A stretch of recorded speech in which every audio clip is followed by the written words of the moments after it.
HR Simple provides state-specific and federal manuals. All of our state-specific manuals have been updated with brand new COVID-19 chapters to help you during the pandemic. New chapters include telecommuting, handling pandemics and communicable diseases in the workplace, and more. Our state-specific manuals are written by top labor attorneys. One of those top attorneys is Jean, our speaker today. She authors our Oregon Human Resources Manual. Today, you can use code SOCIALDISTANCING20 to receive 20% off any of our products for attending today's webinar. Jean Back brings more than 25 years of experience in helping manufacturers and technology-focused employers solve problems to complicated employment scenarios. She has broad expertise in litigation, mediation, and settlement of employment and business tort claims. She is fluent in all areas of state and federal employment, wage and hour, discrimination, and leave laws. She is skilled at training managers and employees in employment compliance.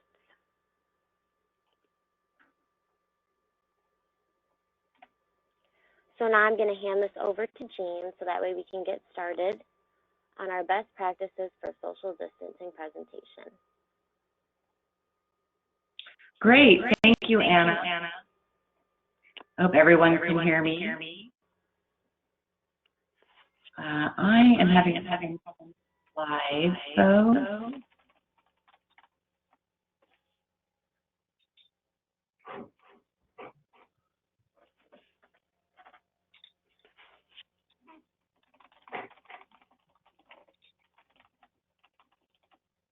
Okay, I hope everyone can see the slides.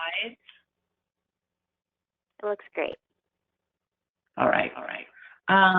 So this is best practices for social distancing, and I don't know how many of you have already started social distancing, but I assume that many of you have, because this is kind of the world that we're living in right now. So why practice social distancing? Of course, we've all heard of the curve that is this pandemic that we're in. And on the slide that's in front of you, the red curve shows what would happen if you didn't do anything. And unfortunately, what we know about that is that it would inundate our hospitals, that we wouldn't have enough ventilators for people who need help, and we wouldn't have enough hospital beds. And nurses and doctors would have to make very tough decisions about who's going to get on a ventilator and potentially live and who is going to die. So epidemiologists have studied this and decided that we can flatten the social curve by doing social distancing. What we know about social distancing is one of the best tools that we have to avoid the complications and spreading the disease. And we also all know that if you're within 6 feet of somebody, you're likely to get this disease cough on you, especially for prolonged periods. We don't really know what prolonged periods are. I've heard 10 minutes, but essentially the idea is not within 6 feet of anybody for at least that long. So again, why practice social distancing? And I think we've said this, most scientists believe that an infected person can spread the COVID-19 virus just by coughing or sneezing or even talking. And that droplets from their mouth or nose will land in the mouth or nose or in the opening, even their eyes, I think, of somebody nearby. So practicing social distancing helps eliminate the opportunity for these infected droplets to get near somebody. We also know that people can spread the virus even though they don't know they're sick. So if they don't have symptoms, they can still spread the COVID-19 virus. So most states, I think, have issued executive orders, And what we know about the executive orders are all a little different. So you need to know what your state's executive order says. But generally, they declare a state of emergency. They require that citizens shelter in place.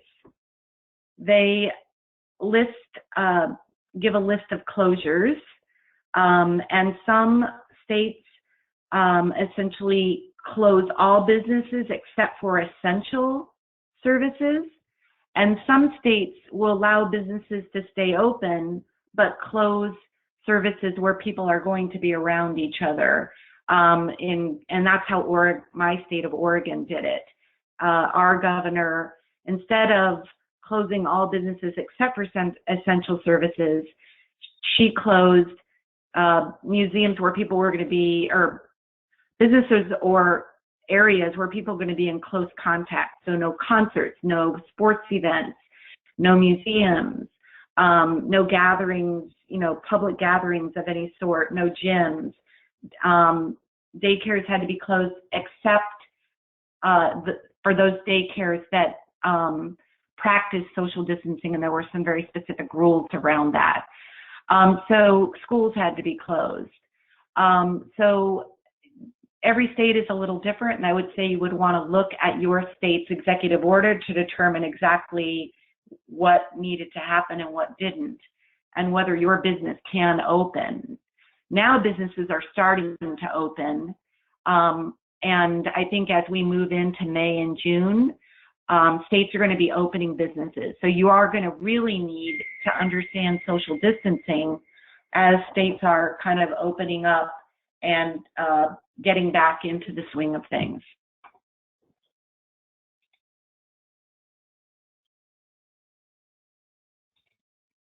So considerations that you need to be thinking about. First of all, you need to establish a point of contact in your organization who is going to be in charge of the social distancing. For instance, at my law firm, we have a task force that is in charge of determining how we're going to be coming back into our workplace and who gets to come back when, and all of the rules around that. So you need to have one person or a panel of people in charge of that.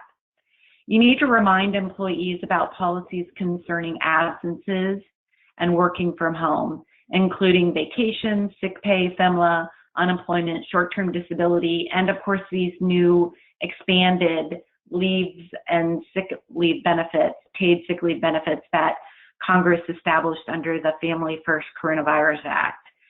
So you should remind all employees of their options if they need to be away from work. You need to train supervisors on overreaction impacts and the importance of adhering to strict anti-discrimination policies. I would have a meeting with all of your managers prior to reopening your workplace, or if you're open now, have a meeting where you talk about these things.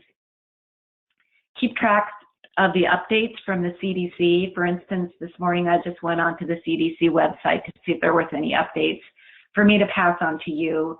I have lots of information in this presentation, but the CDC does update its website occasionally, and so you want to keep checking. And I expect they may update it as we start to re-enter the workforce. You want to educate all employees about how the illness can be contracted if you haven't already done that. And you really should be careful about prohibiting otherwise legal activity, such as personal travel. So if an employee decides, for instance, they have family in another state and they want to travel to that other state to see their family, even if they want to travel by plane, you can't prohibit that. You might, you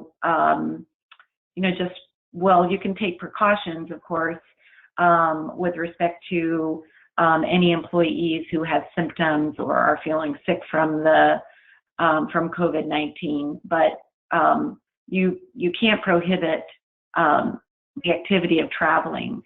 If somebody's traveling from a place where there is a really high, where COVID-19 is still really impacted, for instance, perhaps the state of New York. You may want to have them kind of quarantine when they get back for a while before they enter the workforce.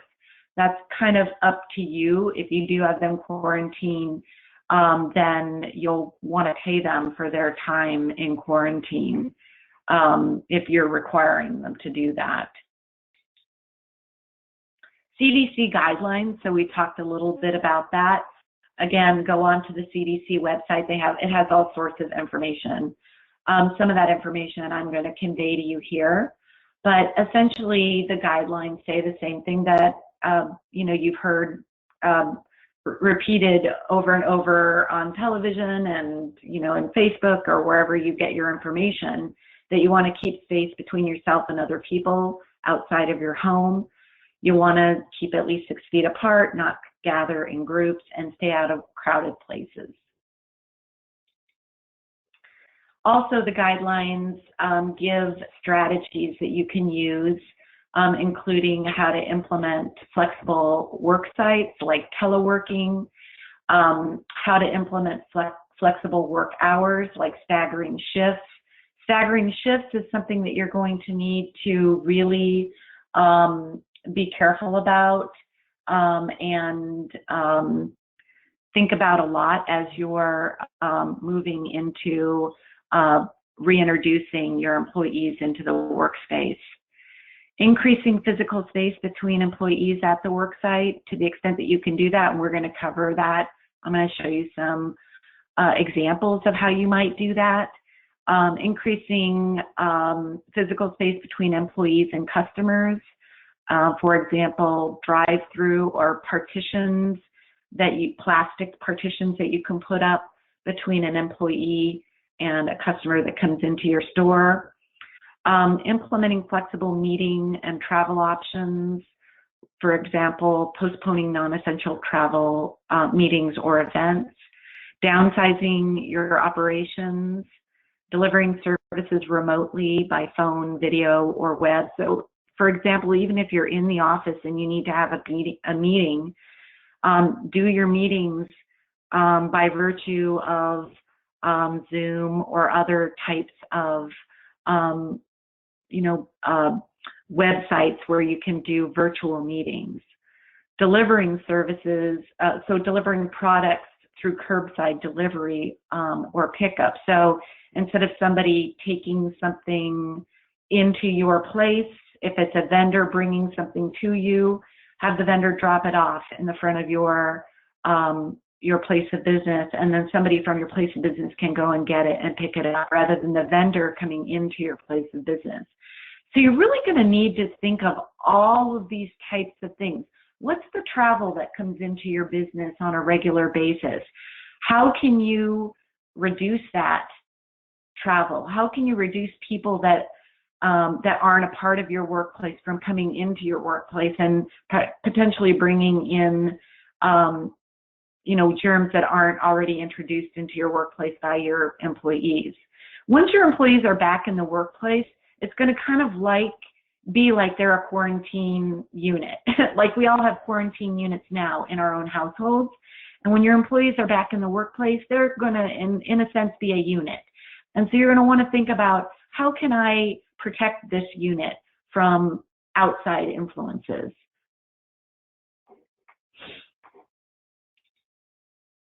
More on the CDC guidelines. Critical infrastructure workers who have had an exposure but remain asymptomatic should adhere to the following practices during their work shift. So pre-screen. You should and we're going to talk more about this as we move forward in this presentation, but can you take an employee's temperature and assess their symptoms prior to coming into work? The EEOC has come out with a pandemic guidance, and normally this would be a prohibited practice because it's a medical examination, and you're not allowed to do medical examinations of employees unless it's a post-offer pre-employment medical exam that you require every employee to do. Otherwise, generally, medical exams are prohibited. During this pandemic, the EEOC has issued a guidance that allows you to take employees' temperatures, but that brings with it a whole bunch of other issues that we're going to talk about in terms of privacy. But generally, if you've had folks that have been exposed to the coronavirus but remain asymptomatic, and you're wanting, or even if they haven't been exposed to the coronavirus, you're having employees come into the workplace and you want to make sure that they don't have symptoms of the coronavirus, you can pre-screen them by having them take their temperature themselves. I think that's the best thing to do, is just have them take their temperature at home. And if their temperature is high, they need to text you or email you and say, my temperature is high. And then you can have a conversation with them about not coming into work until their temperature is down to a normal place. That may be a better option than you actually taking the employee's temperature as they're trying to enter the workplace. But every employer can decide on their own how they want to do that. I believe having your employees take their temperature on their own presents less problems for you in terms of privacy and other issues. But ideally, if you're going to do temperature checks, that needs to happen before the employee comes into the facility. So if you're going to be doing it, then you're going to have to think of how you're going to be doing it. Are you going to be setting up a tent outside to, take people's temperature as they're entering the facility? What about the person that's taking the temperature? That person is then exposed, excuse me, to the person whose temperature they're taking. So that's a whole other issue that you need to be careful about and think about. Also, regular monitoring, as long as employees don't have temperatures or symptoms, you'll want them to self-monitor and, just make sure that they understand what the symptoms of the virus are. For instance, symptoms that we never thought about before, but we know now are that some employees are totally asymptomatic, except for they can't taste or smell. And when you've got somebody that says, hey, I can't taste anything right now, you may want to have them get tested. The CDC guidelines also recommend that you wear a mask. So you should, that your employees wear face masks, and that they wear face masks at all times while they're in the workplace, and especially those employees that have been exposed to the coronavirus. A lot of employers are going to have their employees, at least until this pandemic is over, and at least actually for about 18 months, we're going to have, at least that's the information that I've heard, some sort of shot or something that, for this virus.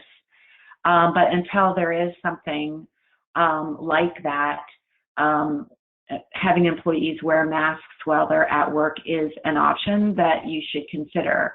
I've had a lot of clients ask me about whether they can require customers coming into their facility or vendors coming into their facility to wear masks. And I think the answer is to that, yes. I think you can require them to wear masks. You can require them to wear gloves as well. The only thing I would caution you on is that the ADA may come into play where an employee or a customer can't wear a mask for some reason because they have a condition under the ADA that would prevent them from doing that. I don't know what that might be, but you'll want to just be careful about, considering all of the federal laws as you implement policies requiring employees to wear protective equipment. Again, social distancing is something we've talked about. And then cleaning and disinfecting. You'll want to make sure that you clean and disinfect your work site regularly throughout the day, not just in the morning, not just at night, but several times throughout the day. And it's not a bad idea to have perhaps wipes or towels or something like that at the entrance to a place where there is a doorknob, so that people don't have to actually touch the doorknobs with their hand. They can grab a towel or a Kleenex or a wipe and use that to open the door, and then a trash can on the other side. where they can throw that out. In addition to the CDC guidances, we have the OSHA guidances. And the OSHA guidances, basically, I've given you a picture of it, guidance on preparing workplaces for COVID-19. If you Google that, you'll come up with the OSHA guidance. So in the OSHA guidance basically says that employers, I think that's a typo, should explore whether they can establish policies and practices such as flexible workplaces. And it's basically the same thing that the CDC says, i.e., having people telecommute. And even as you're introducing people back into the workplace, I think telecommuting is a thing that's here to stay. I think we are going to have some of our employees that we know can telecommute, that's been established that they can do that. And some of your employees won't mind continuing to telecommute. And if that's the case and it works for you, then you may want to consider having those employees continue to telecommute. That's one less body that you have in your office, and it makes it easier to social distance if you have less people in your office. So continue to think about that and examine your various jobs to determine whether people can continue to telecommute. You also want to think about staggering shifts. For example, have a workday that goes from 6 o'clock until 8 o'clock, and have some of your employees work from 6 until, let's say, 2, and then other employees can come in, from 1 until 8, or whatever work, whatever hours work for you, but have people work on a staggered schedule, so that, again, you're trying to think of how can you reduce the number of bodies that are in the workplace, so that the work is still getting done, but people can spread out and have more room.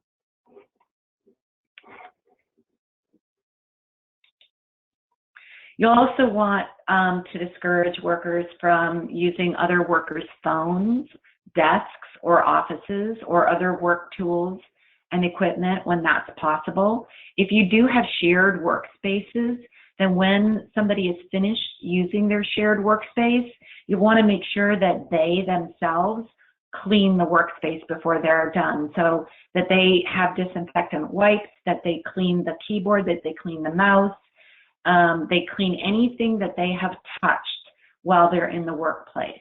And that should just become a regular practice for shared workspaces. And again, just continue to maintain your regular housekeeping and disinfecting. So this is all the things that, some of the things that the OSHA guidance is telling us. I've included this sample OSHA letter. It's obviously from Oregon OSHA, one of the states I practice, and I also practice in Washington State. This is I've sanitized this, and this is a letter that one of my clients got. Actually, many of my clients have gotten OSHA letters. So if you get a letter from your state's occupational safety and health organization, don't panic. So I don't know if your folks here on the webinar are familiar with how OSHA, the federal OSHA works, but essentially I believe there are 26 states that have their independent OSHA agencies, and they basically are sort of sanctioned by the federal OSHA agency to essentially operate in their state. And most of their regs are in line. They may have some regs that are even more strenuous or protective than the federal regs, but they have to at least use the base of the federal regs. So if you're in a state that has a OSHA agency, then that state may have ramped up after the pandemic hit. And if they're like Oregon, they got many complaints from people about social distancing, about employees who are having to go into work and feeling like their employers aren't using social distancing practices. So this is just an example of one of the letters. Employees are working in close proximity of one another. and are not adhering to the 6-foot distancing rules. In this particular case, they said they're not washing their hands. When you get a letter like this, you just need to investigate what's going on, look at your practices, and then implement better social distancing practices, or explain to OSHA what you are doing to, in a letter to social distance. My clients that have gotten these letters have explained, given a copy of their social distancing policy. They've taken pictures showing how they've got social distancing practices in play and sent that back to OSHA. So in general, it's not anything to panic over. If you get a letter like this, you just need to make sure that you investigate it. You can certainly contact counsel, and your counsel can help you with that. But you're in company of a large number of employers that are getting these letters. So if your state doesn't have its own OSHA agency, then you are under federal OSHA's, kind of umbrella, and federal OSHA would also send out letters like these. Okay, so more on social distancing policies. So after you get this czar or this panel that is going to be looking at social distancing, and I think we were going to stop here and take some questions on, just before we head into the social distancing policies, on anything that you might have questions about on the CDC or OSHA guidelines that we've covered so far. So Anna, do we have any questions in the chat box? We do have a couple questions. The first one is, if an employee refuses to return to work upon reopen, what will companies be responsible for in terms of compensation? Okay, I've had this question multiple times because what is happening is that employees, many employers laid their employees off during the pandemic, and then many employers got a PPP loan, the Payroll Protection Loan, through the CARES Act.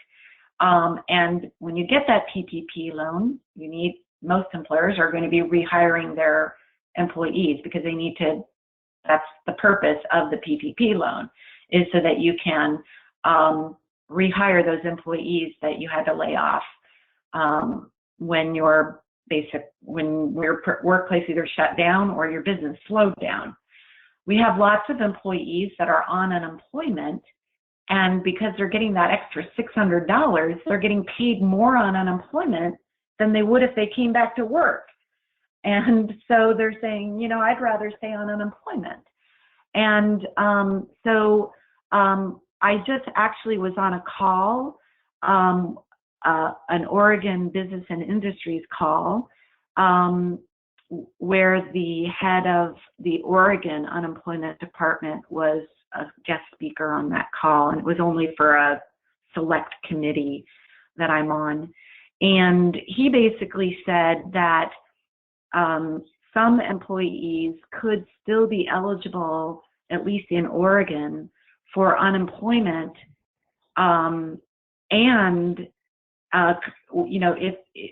employees could be called back to work, be put on payroll, and potentially still eligible for unemployment. Not really sure how that actually works, but what he also said is that actually, if an employee is called back to work and there is work that they can do, then obviously if you're able to work and you turn it down, then you're not eligible for unemployment. So that at least in Oregon, they would be having employers fill out documentation on that, so that the employment department could advise or make an eligibility determination about that person's unemployment. Right now, I'm hesitant to give any of my clients advice on what the unemployment department is going to do or not do, because the laws are so different now with the pandemic in place.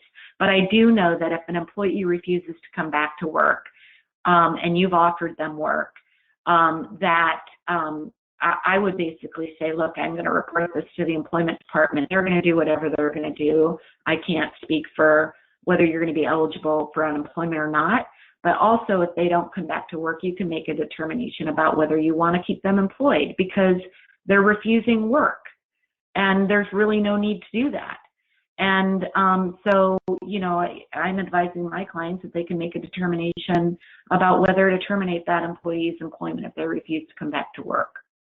Now, if the employee is staying off work because of a COVID-19 reason, because they're afraid to come back to work, then that is a whole nother issue.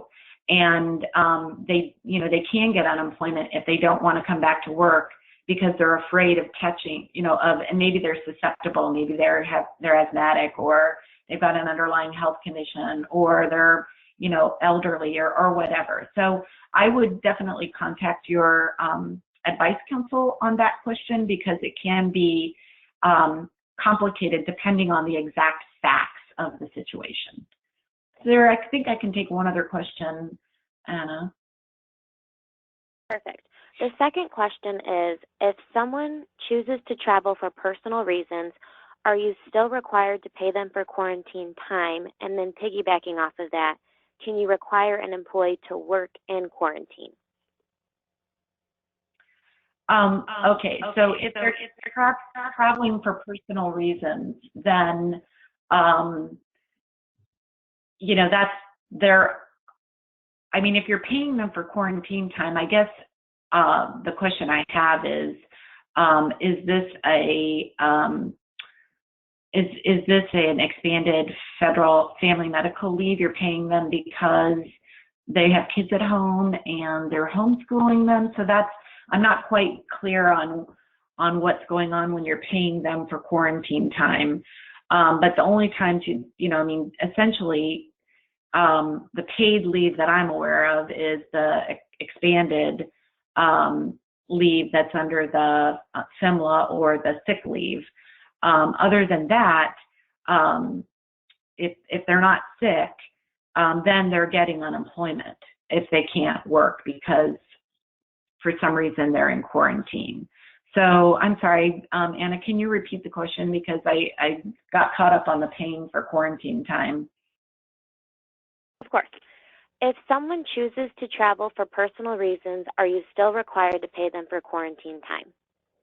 Yeah, and I would say, I guess I don't it's hard for me to answer that question because I don't know why you're paying them for quarantine time. But generally, if someone's traveling for personal reasons, I would say probably not. But again, that's a question that if I were asked that question by one of my clients, I would be asking a lot of follow-up questions in order to be able to answer it. What was the follow-up question to that, Anna? The follow-up question was, can you require an employee to work in quarantine? If an employee can telework, then they're not eligible to get the expanded family medical leave or the expanded sick leave. The only reason they're allowed to get those is if they cannot telework. Now, we've got a lot of employees where both spouses are currently at home with children and they're trying to homeschool those children, or the children are under school age, and so they're just, taking care of toddlers. In that event, it could very well be that although the employee could work from home, they're not able to because they've got childcare obligations. What does happen in that situation if you got these two spouses that end up each working a little bit from home, so they take intermittent leave. So it all depends on whether the employee can actually telework.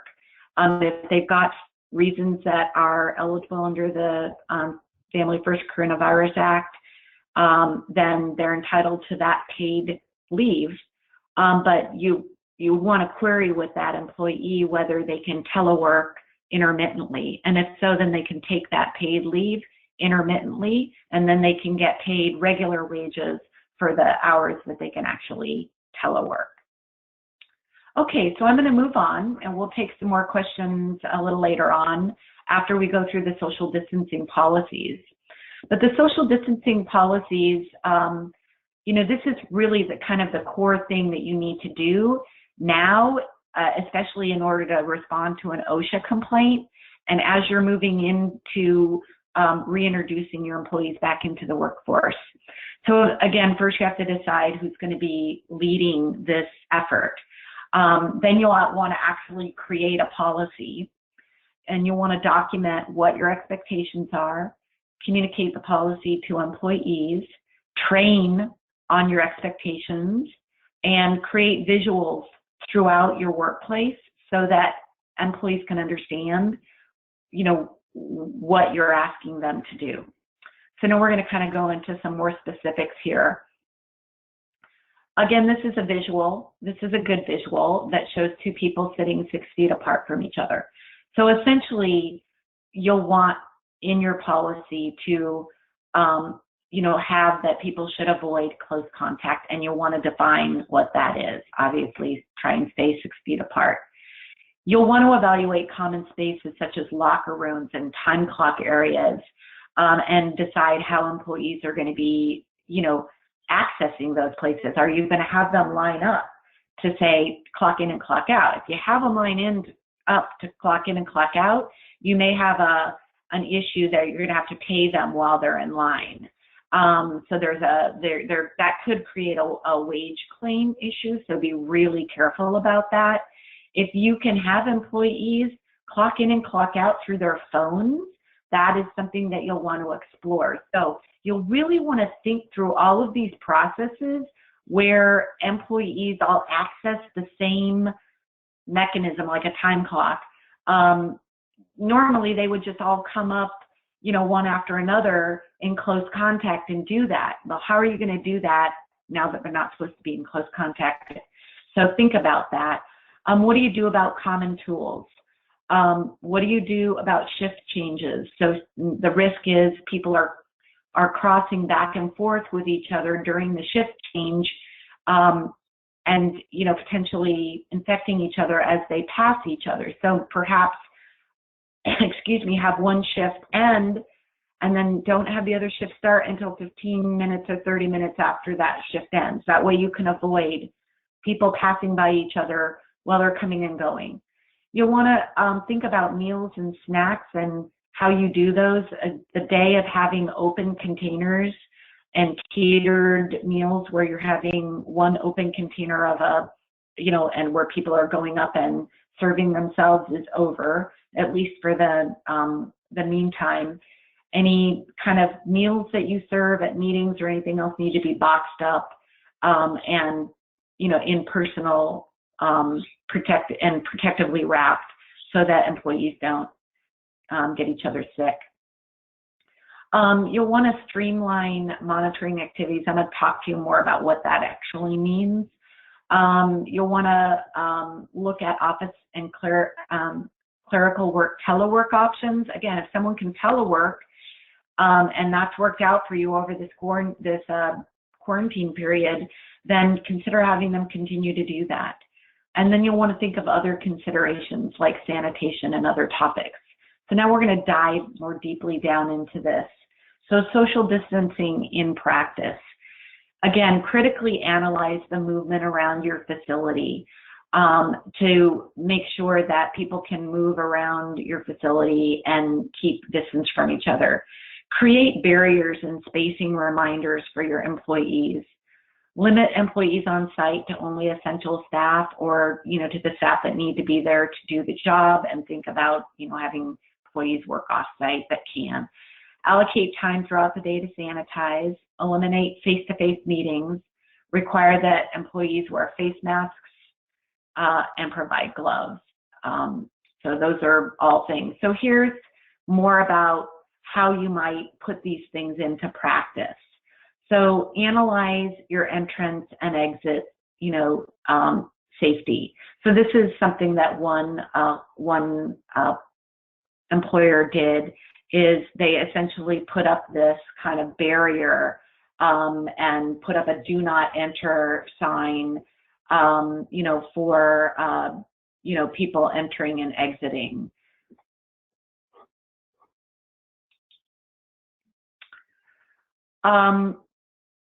So you'll want to create and train and post hand washing procedures. And then, really the whole thing about singing the ABC song while you're washing hands, so that people are washing hands long enough to be able to make sure that their hands are clean. You'll want to make sure that people wash hands throughout the day, especially after they use the restroom. Consider putting sanitation stations throughout your facility for people to sanitize their phones or their iPads or other things that they use. And those also include hand wash stations, sanitizers, gloves, masks, face masks, wipes. Put paper towel rolls at the entrance of doors. We talked about that earlier. Think about your trash and recycling management. How are people opening trash cans? Think about having a no-touch trash can, where you just kind of wave your hand over it and it opens and you're able to throw trash away. And have staff designated for disposing with heightened measures. So your sanitation staff should, be careful about, keeping safe themselves. So here's more examples of that, creating sanitation stations. This is what one employer did for wiping down cell phones, and they had some sanitizer and paper towels available for people to wipe their cell phones down. Here's other examples of creating safe spaces. So for instance, if you have a meeting space, whereas this picture with the table here and the 4 chairs may have had 6 chairs around it at one point, they took chairs away so that people could be sitting in a more, distance, having more distancing. And I think there's another picture later on in the presentation where they've actually taken the chairs and they've taped up the extra chairs so that people don't move them into the table and use more chairs than is socially distance safe. This other picture is an example of a lunchroom where they've essentially,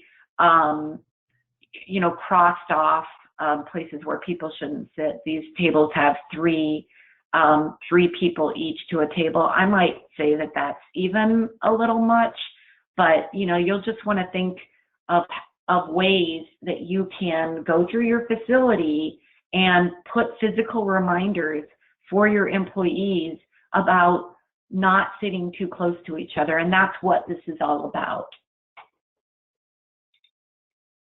Here's another example of what somebody did in a space is they put up these plastic barriers around a table where people were sitting so that they weren't breathing on each other. Because this table is a little smaller, maybe you couldn't get the social distancing around that table. So they thought of other ways to do that. Okay, more about social distancing in practice. Just think about your workstation, tools, and equipment. That's what we're talking about now. If the equipment is movable, move the workstation 6 feet apart. Eliminate or reduce sharing of tools. We've talked about that. If sharing is necessary, create frequent sanitizing breaks to clean the surfaces. Develop drop-off and pick-up locations. We've talked a little bit about that for handoff materials. Work in process, finished goods, to minimize the interaction. And consider your HVAC system and think about replacing the filters. So here's what one of our clients did to create separation on their work floor. Obviously, this is a wood manufacturing facility. So, they've basically taken blue tape and gone with that blue tape and marked off space where people can stand so that they're standing 6 feet apart. On this other table where the 2 people are working, they've marked off locations where they shouldn't be standing so that they can only work in areas where they're going to be separated from each other. Here's just another example of that. Only you can go around your own facility and think of these things. So on-site food and beverage, we've talked a bit about this, but you'll want to eliminate company-provided food and snacks that are shared. Like think about salt and pepper shakers, coffee, or people are picking up coffee, you know, carafes and pouring themselves a cup of coffee. That coffee carafe, the handle of it, is an issue. Better than that, perhaps if they could use a Keurig. So replace that kind of coffee maker with a Keurig, where they could just put, you know, their cup underneath the Keurig. Now that the Keurig presents a bit of a problem because you still have to open the Keurig to put the little pod in. And if you're going to do that, people just have to clean the places that they've actually touched after they touch it. So you'll want to have sanitizing wipes around those spaces. Obviously, don't share appliances, dishes, utensils. Don't share, you know, or have people clean the dishes in between use and sanitize them. So you'll want to, the point of this is to really go through your facility and look at everything and think, how could this present a problem? And if it does present a problem, how can we fix it? What can we do to eliminate the problem? And your task force should be doing this, or your social distancing czar. This is another example of basically how this company tried to, you know, I don't know if you can tell, but they've got plastic, they've got separate places on this conveyor belt with plastic in between the workspaces. Here's another example. In this instance, this employer created a paper station for paper transfer for the files. There's a sign up there. You can't see it very well, but it says, "Put all paper in hanging box." And then there's a sign at the door that says, "Stop, do not enter, you know, don't come over this blue line here. Make sure to put the paper in the box." Now, you know, it's possible that, you know, you can transfer this, you know, this disease through paper. One option is to, you know, make sure that you don't pick up the files within a certain amount of time, or if you're going to be picking up files that other people are dropping off, to do that and wear gloves when you're picking them up. But you really, what the idea with this is not so much about the paper files. You do have to think about that as well, but just how do you keep one person from handing something to the other? If they're doing that, they're going to be less than 6 feet apart. So this is just how this one employer decided they would do it. Again, limit or eliminate all handoffs in small group meetings. Leverage technology to enable remote gatherings for meetings. Utilize collaboration and chat software for real-time communication like Skype and Zoom. Use personal whiteboard markers for pre- and post-shift communications so that you can communicate to people how, you know, you're essentially trying to handle social distancing. And of course, all of this is going to be in a policy that you create. And that policy is like any other policy that you have in your handbook. It should be written and it should be disseminated to your employees. So now we're going to get into more kind of, you know, EEOC type considerations. So do you have any questions? We can take a couple of questions here, Anna, on the social distancing policies, if we have any, or if there were still questions from the prior slides. I do have a couple questions. The first one being, is there a large concern with passing as in hallways, given this is far less than 10 minutes? Yeah, I mean, I would say that if the passing in hallways, you're right about that. I mean, you're not passing close by, but if someone were to pass somebody and then cough, yeah, that could be a problem.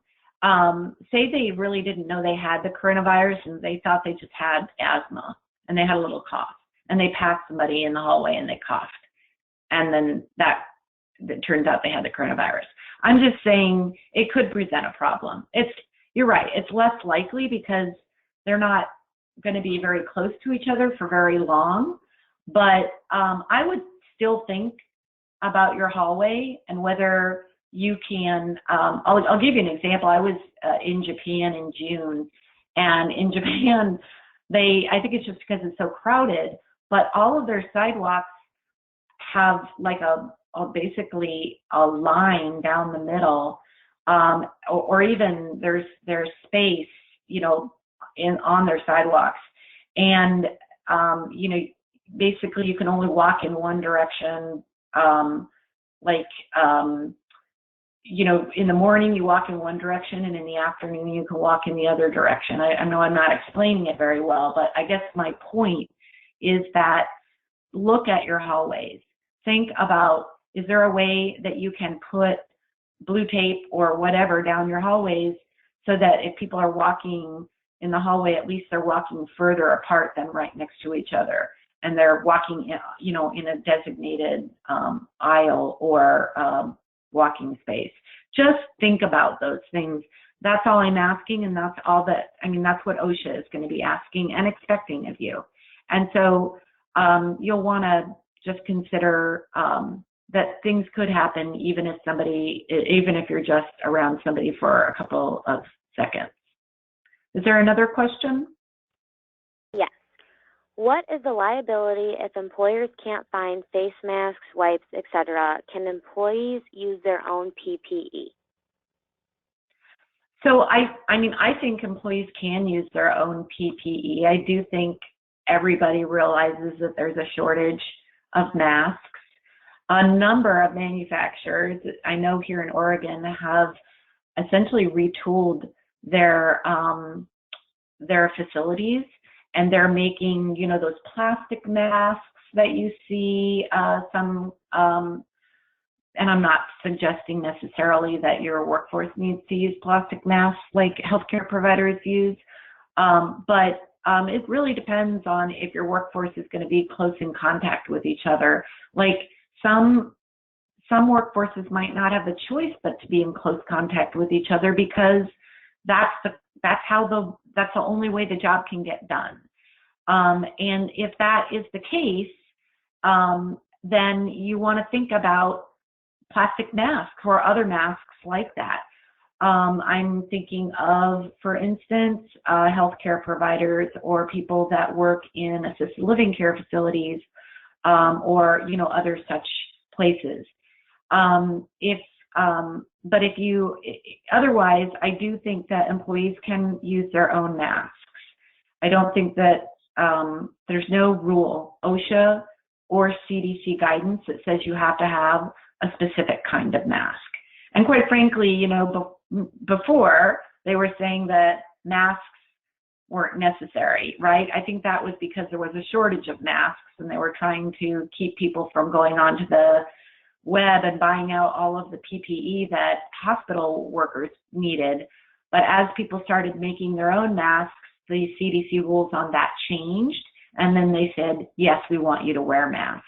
So if your employees can make their own masks, I think that's fine. Okay, I will continue to take questions throughout, but I'm going to move through more slides now. So this is just an example of somebody where they were taking the temperature of somebody that was coming into, this was a restaurant in LA, and this was before restaurants got necessarily shut down. Obviously, these two people sitting down there are sitting probably too close together in the restaurant. But I think the point of this picture for me is to consider the person who's taking that other person's temperature. I mean, she does have a mask and gloves on, but that person is at risk, and she's certainly not 6 feet away from the other person. So, okay, so taking temperatures, we've already talked a little bit about this, and I told you I was going to have more slides. Again, if you haven't gone on to the EEOC pandemic guidance, and if that is of interest to you, I would definitely Google it, EEOC pandemic guidance. You'll find it very easily. And you can read, what the EEOC is saying about taking temperatures, but they are saying that you can take temperatures, but you do need to think very carefully about what you're going to do with the information. Are you going to collect it? That woman, for instance, in the slide, this slide right here where she's showing this lady's temperature, that's probably not a good idea because that is protected health information. So again, I advocate for having employees take their own temperatures at home. That way you get rid of a whole bunch of nasty little issues that could arise over how you're collecting the information. Are you recording it? What you're doing, how are you keeping it private? And over the safety of the person who is taking the temperature. And if you're taking people's temperature as they're entering the facility, then you're going to have a big line of employees who are waiting to enter the facility to clock in. And then you're going to have potential wage and hour complaints over those employees who are waiting to enter the facility. So really think through all of that carefully. And that's what the logistics bullet point is. And the safety of employees also is there to talk about the safety of the employees taking the temperature and of those who are waiting in line to have their temperature taken. Educate vendors and supply chain. So can you ask employees to stay home if they exhibit symptoms of a coronavirus or the flu? And the answer to that is yes. You can ask them to seek medical attention and get tested for COVID-19. If they haven't already taken that 2 weeks of emergency paid sick leave under the Family First Coronavirus Act, then they could be eligible for that paid sick leave at 100% of their salary, which you will then get back from the as a tax credit when you file your Social Security. You'll be able to take a credit from the Social Security taxes that you pay to the IRS. That's the answer to that question. The next one, these are just common questions that we've been getting. Can you ask an employee why he or she missed work? The answer to that is yes.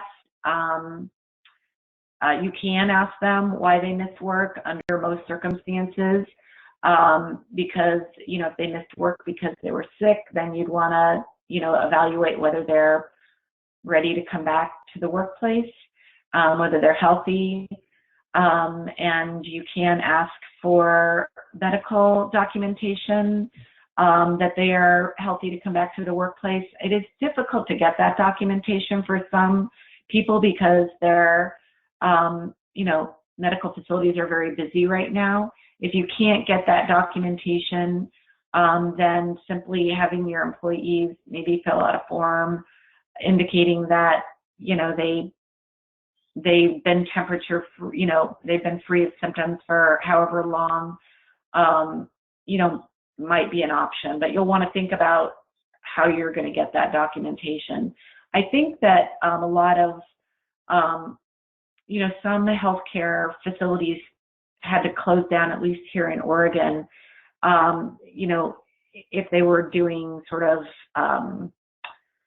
kind of not essential treatment.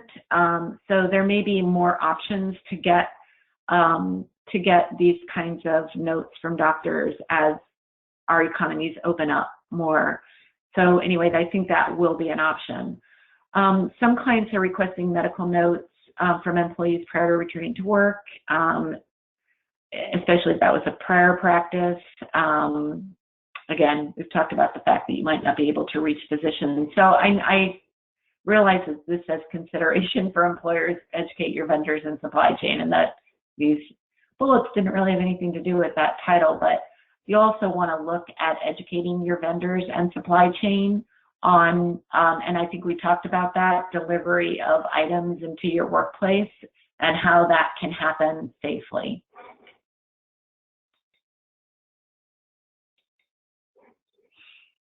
Okay, so if you've got a confirmed employee who has a case of COVID-19, and I think this may not be news to everybody, but that employee should remain at home until released, or at least until they've been at least symptom-free after 14 days, which is how long they say it generally takes for the virus to move through your system.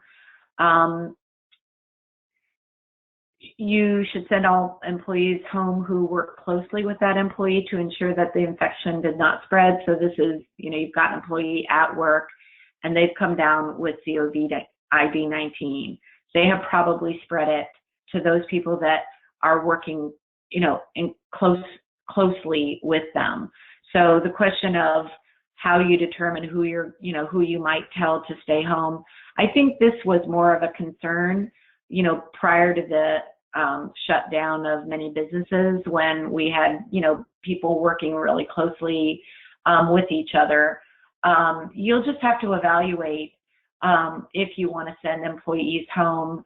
I would say that, if employees tended to work, maybe say even if they were 6 feet apart, on, say, a conveyor belt or in a room or working in the same room in a cubicle, you'll want to evaluate whether to have those employees who may have been infected go home, or whether just to have them.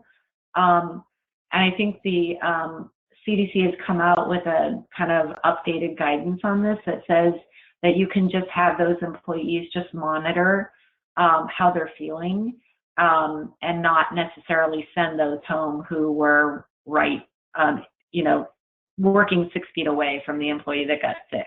And that's because I think the reason the guidance updated from what it was because people are practicing social distancing, and so the likelihood that people may have gotten sick from somebody who had COVID-19 is less likely if they're social distancing.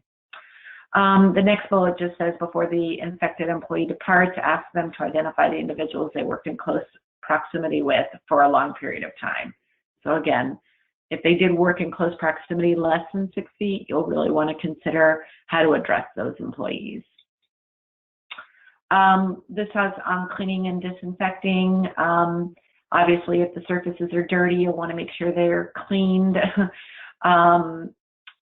And you'll also want to disinfect, because cleaning can get rid of some things, but disinfecting means using solutions that will actually kill the germs. And for disinfecting, you can use diluted household bleach or alcohol solutions, but they have to have at least 70% alcohol. Employers, again, you need to develop policies for worker protection around cleaning. I think we've done cleaning to death here, so I will move forward.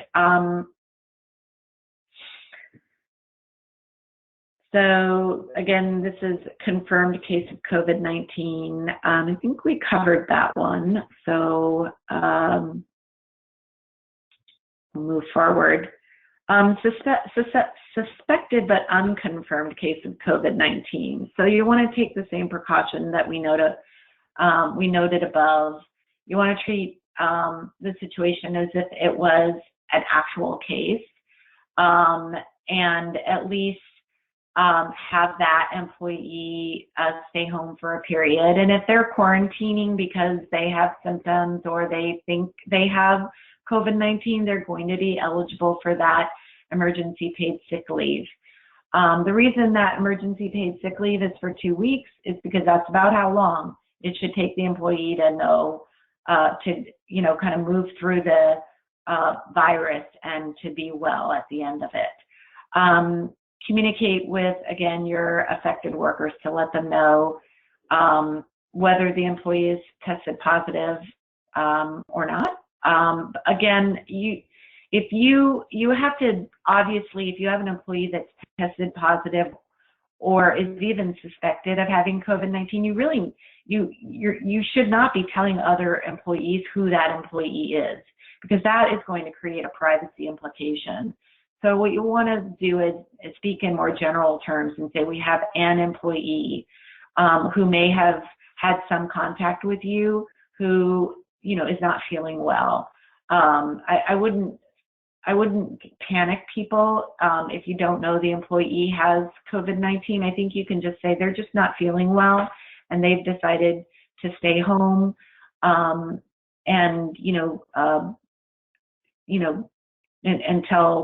Until they feel better. If you're not feeling well, please let us know. So again, please don't give other employees the names of employees who are complaining or staying home because they're sick, because that will create privacy problems. Okay, so we're almost to the end of our presentation, and I guess the practical takeaways that I want you to be able to walk away with is just the things that you should already know, and that is just encouraging employees to wash hands regularly, to educate your workforce about social distancing. I want you to walk away with a takeaway that you do need to get yourself a social distancing czar or panel.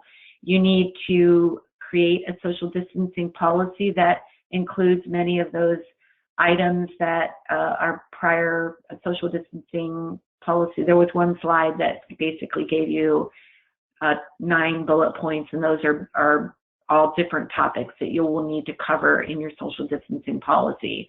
And you'll want to disseminate that policy and train on it. You want to go through your workplace and evaluate everything for how you can make it safer and actually use tape or some other mechanism like plastic barriers to separate your employees. I have one client that takes money and credit cards and whatnot from people, and they've had them putting those things like, well, actually, they're not even touching their credit cards. They're having them work those through the machines themselves. If they have no choice but to do it, to take money or whatever, instead of getting close to somebody where they could hand it to them, they took like a plastic tray and attached it to a pole and extended the pole to the person and had them hand it to them on the pole. I'm sure you've all been in stores where they put plastic up between people, between the clerks and the customers coming to the store. So they're all very creative ways of creating a barrier to keep people safe. Remind employees not to touch their faces, and encourage employees to contact the doctor if they're not feeling well. At this point, I am going to take the rest of the questions that we have, and I'll answer as many of them as I can in the time that's remaining, which actually we're pretty much almost out of time, I think. But I will take a couple of questions. Perfect. Our first question is, if employees are already working shifts and/or remotely, do you recommend we continue that or slowly work our way back to a full staff? Well, my recommendation is that you think about how you can, if your full staff means that people are going to be working in close quarters and there's no way that you can avoid that, then I think that you do need to consider, I think for the next 18 months, we're all going to be needing to keep these practices in place. And when I say 18 months, until we get some remedy or shot that is going to be an immunity to the virus, I think we're going to have to keep these social distancing practices in place. And the reason I say this is this is just the first pass of this curve. These viruses, is my understanding, is they have 3 phases. So we're in the first phase. There is going to be, our epidemiologists fully expect there is going to be another phase where, because what happens is we think we've done it. We think we've flattened the curve. Everybody goes out. People are beginning to mingle with each other again. They're going to parades. They're going to, on the weekends, they're going to the beach. They're going to concerts and whatever. And then all of a sudden, the virus starts up again because it's still there. And so then we get this whole curve starting up again. And so my understanding is that this kind of goes in phases of 3. And so I think for that reason, we're all going to be looking at this for a while. And you need to be thinking about, to the extent you can, creating safe distances for your workplace. And if that means working in shifts, if that means having people telework, then that's what that means. Is there another question? Yes. Can a company be penalized if they can't mark off 6 feet areas? I think a company could be penalized if they don't social distance, if they cannot social distance. So marking off the areas, that was just an example that some of my clients have done to help their employees understand that they need to stay 6 feet apart. However you do that for your own organization is something that you will have to decide. But if you get a letter from your state's health and, OSHA, whether it's the federal OSHA or your own state's OSHA, you're going to have to explain to them how you're keeping your employees distant. And as we move back into reopening our workplaces, we have not been told that we can suspend social distancing.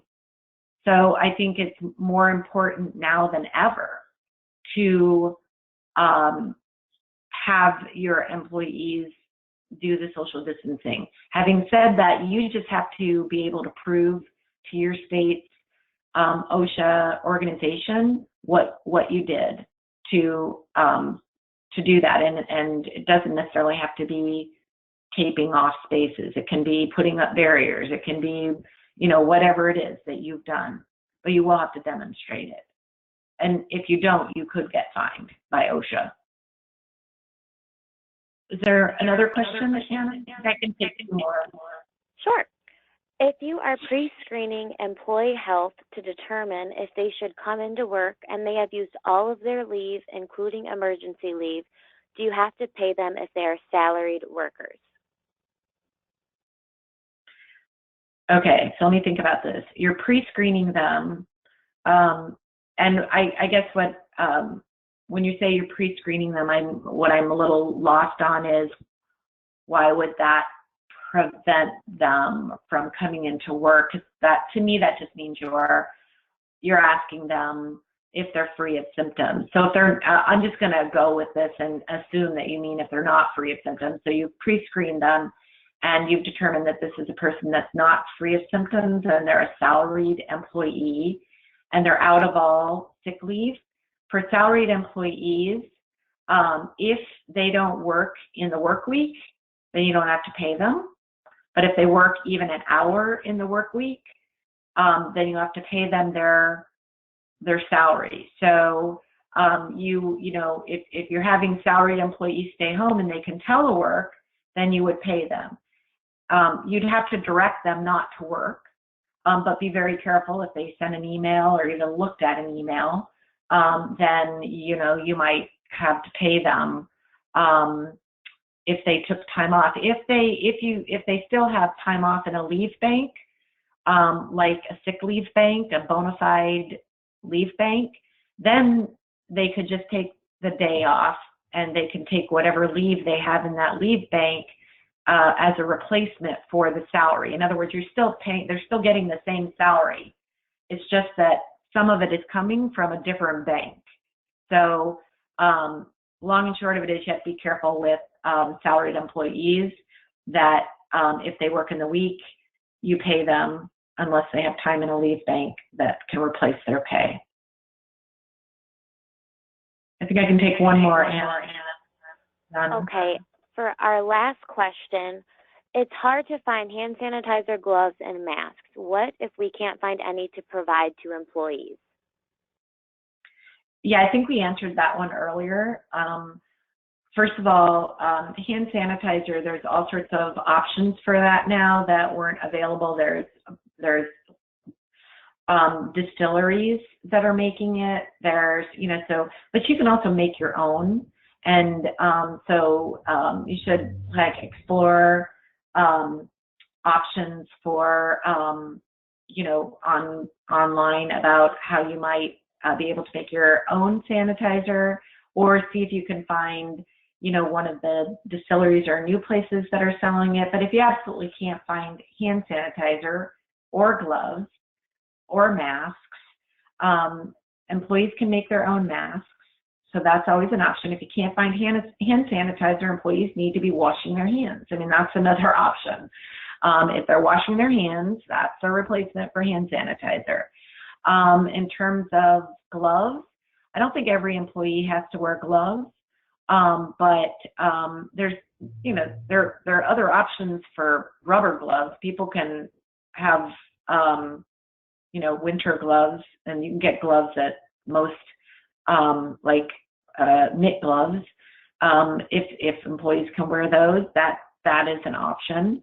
But, you just have to evaluate that and think about whether there are replacements. If there are no replacements, then what can you do to promote safety? And again, if you can't find masks, but you can put up barriers, then that's a way that you can promote safety, like a plastic, barrier or whatever. So hope I've answered that question. Thank you, everyone, for attending. I hope that you got something out of this.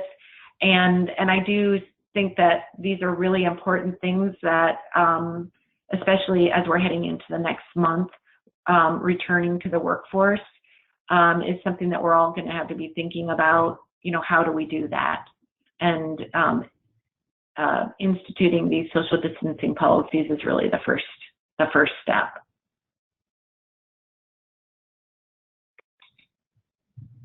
I do want to say some of the materials that I got for my slides one of them was from a different presentation that I did with another attorney. So I've put his information up on the website, and also some of these slides were courtesy of the Oregon Manufacturing Extension Partnership, which I'm actually on the board of. So a lot of those plants and whatnot. Thank you, everybody. Thank you, Jean, for that great information. We're really appreciative of you doing that for us.